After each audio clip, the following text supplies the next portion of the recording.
You know what, guys? This classic colors, this gameplay, this Black Ops is depressing. So let's make it gold, eh? Aw, yeah, bro. You know you love that gold. You know you feel like a PIMP right now. I know I do. Anyway, so today I want to give you a window into the life of Steve Jobs as he sadly passed away yesterday. I just want to give you a bit of information that I think everyone should know about him and his success and achievements in life and how well he's done, really, and what a clever guy he is. Pretty much, so I'm just promoting his life right now. Window, I know it's ironic because obviously Windows, no. So, first I'm going to talk about Steve's time with Pixar. So, in 1979, LucasArts created themselves. So, LucasArts, the guys who made Star Wars, that kind of stuff, they created their graphics group. Right? So there was a graphics group, the people who made all the different graphics in the Star Wars saga and some of the Star Trek. And a third of that group was bought by Steve Jobs in 1986. So he bought a third of them, it was like 45 people, and he bought them for $5 million. So he had a lot of money anyway from what he'd done with Apple so far. So $5 billion and stole this group, right? And called them Pixar. So he'd made his own company called Pixar. So he paid that much money to get these guys. Then obviously they had a lot of fails at first, but once they got up and running, they got running. And obviously that started in 1995, the way I see it. Starting off with Toy Story, with a load of short films before that. You might have seen some Pixar shorts before, animated shorts, and started off in 1995 mainly with the feature-length films, and created Toy Story. Now, Toy Story is world-renowned for being amazing family film, and they created a load more family films like Finding Nemo, Incredibles, all the other Toy Stories, and there's so many of them that are the highest grossed animated films of all time. If you want to check that out, the 50 top animated grossing films of all time, they're in the description, the link's in the description, so you can check that out. In 2006, Steve Jobs' company Pixar was bought by Disney, which doesn't seem that long ago, and it isn't. It's only 5 years ago, which is hard to believe in the time scale I'm talking about. And in 2006 it was bought, it was called Disney Pixar, and it was made, I suppose, a bit better, I don't really know. But Steve's 50.1% of Pixar changed to 7% of Disney, which was a massive amount, which still is even. But yeah, he doesn't really have it anymore. I'm not sure how that works, but he is the highest holding shareholder of today, which is pretty incredible considering it's Disney and how much money goes into that company and their net worth and that kind of stuff. So that's a pretty incredible achievement of Steve's. Top of that list of that 50 is Toy Story 3, which is fairly obvious, but at the same time it's not obvious because it could have been any of the other Toy Stories or maybe The Incredibles, which makes an amazing family film, I think. And the only thing that let me down with Toy Story 3 was the ending. I thought it was really sad and depressing, that sort of thing. But never mind, you know, there's many more films to come from Pixar, even though they haven't got the same CEO, it could still go well, you never know, and they still have the inspiration of their leader anyway.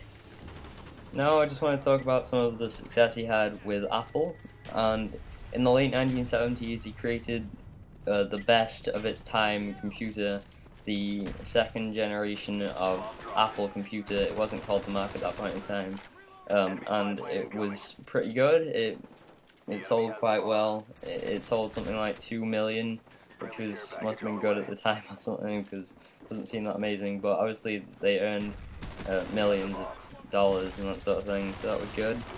And the thing about that is he designed it, developed it, and marketed it, which is amazing for a guy to do all that with one product, but he obviously did that with Steve Wozniak, so it wasn't all alone, but it was very independent anyway.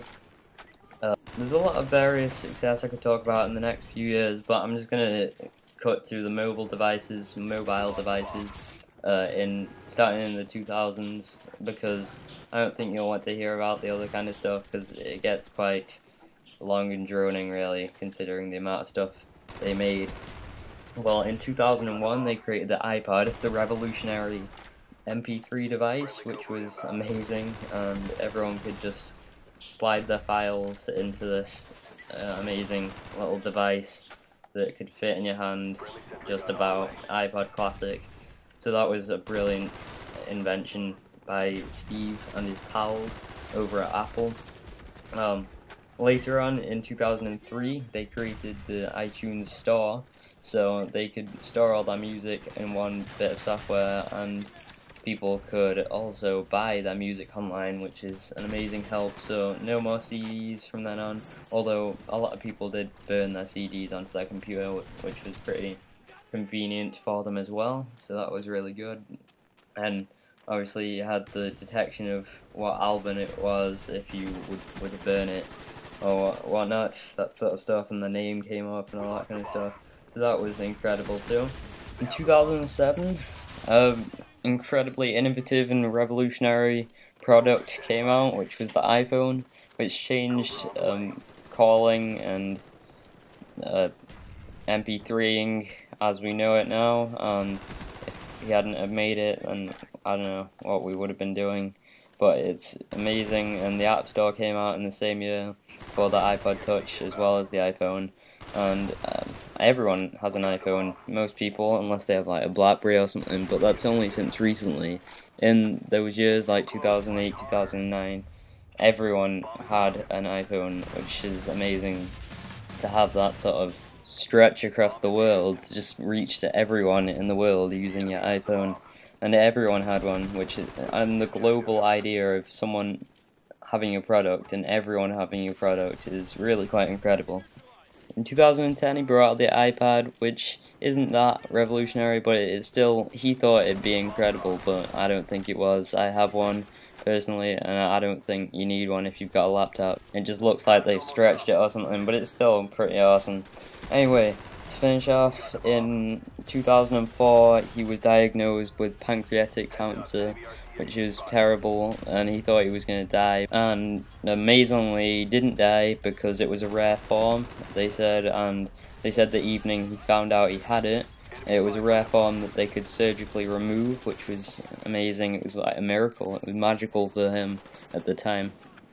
Sadly, it returned recently, and that's why a few days ago he handed the company over at the keynote of the iPhone 4S. He handed it over to a new CEO, Tim Cook, who must have been someone who we could really rely on, or else he wouldn't give it to him in that state, although he probably wasn't in such a great condition at the end of that life, you know, knowing you're gonna die. But he must have done it, he must have known what he was doing anyway. So anyway, something you might not have known about him, he was a Buddhist, which could have meant a few different things, but the main thing about Buddhists is they're not really that religious, unless you're a Zen Buddhist who gave his wedding service, which is pretty weird.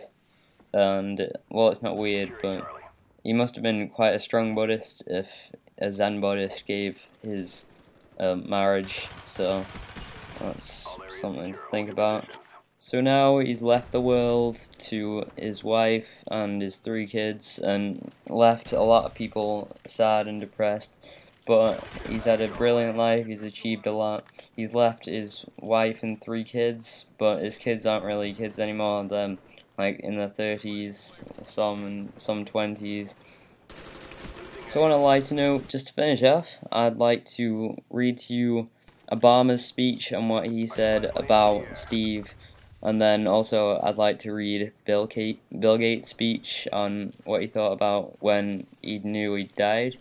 Firstly, Barack Obama. Steve was among the greatest of American innovators. Brave enough to think differently, bold enough to believe he could change the world, and talented enough to do it.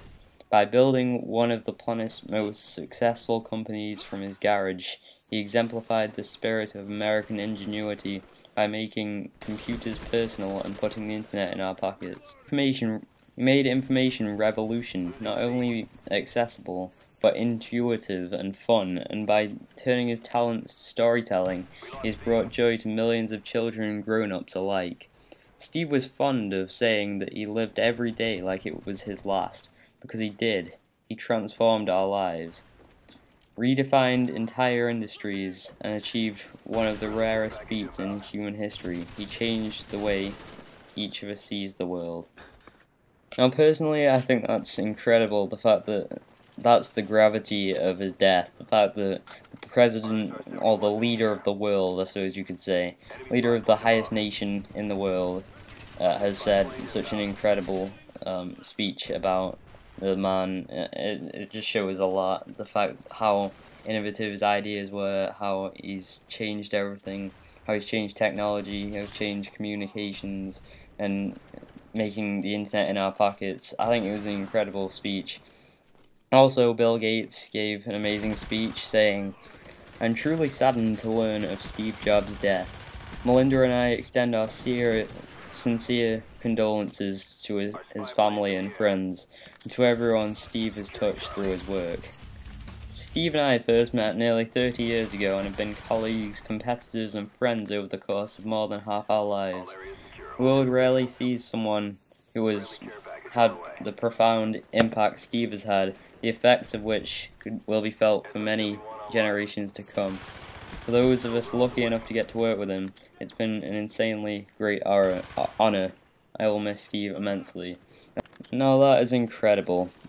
Two massive competitors, rivals for lifelong amount of times of Bill Gates has been a great guy there and just gone and shouted exactly what he thought.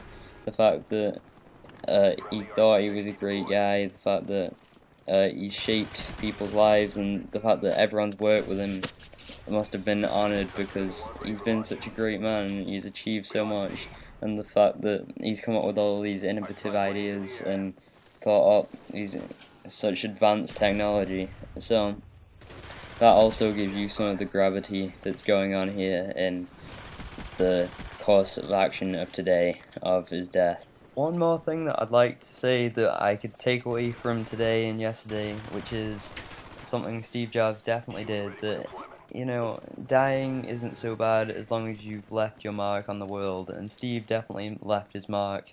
Stephen Paul Jobs has left so many gadgets and so much technology for us to work on. It's like having an alien arrived and us inspecting what he's done, because he's left so much and we are so grateful for that. So thanks, Steve. Stephen Paul Jobs, you know, someone's target in life has got to be, as long as they can leave a lasting effect on the world, then they've done something good, definitely, and you have done something brilliant, my friend. Thanks very much. This has been Walrayn, a commentary on a window into Steve Jobs. Goodbye.